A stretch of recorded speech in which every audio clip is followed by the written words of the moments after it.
I want to talk to Mitch about the affirmative action case in college admissions in front of the Supreme Court that was heard this week. That's right. There's a group called Students for Fair Admissions. It's tied to this conservative activist named Edward Bloom. Back in 2014, the group filed suit against both Harvard and UNC Chapel Hill about the use of race in the admissions policies.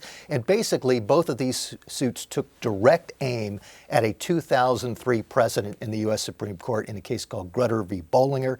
And in that case, the U.S. Supreme Court said that colleges could use race as a factor in admissions. But even at that time, the majority opinion from then Justice Sandra Day O'Connor said, look, this is something that we are approving for now, but we don't think this is a permanent thing. Within 25 years, these race-based admissions should be gone forever. Well, by the time this court ruling comes out, it's going to be 20 years after Grutter, and there are a number of people saying that maybe it's time now to get rid of them.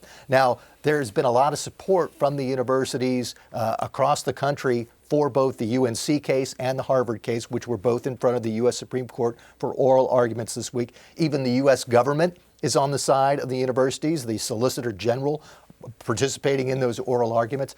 But there are also a lot of people who say that the conservative justices seem to be less inclined to go along with this. They didn't need to take up either of these cases. They decided to take up both, including the UNC case, which had not even gone through the Court of Appeals yet. So there's a lot of suggestion that perhaps the U.S. Supreme Court justices, the conservative majority, think that it's time now to put these race-based admissions to bed.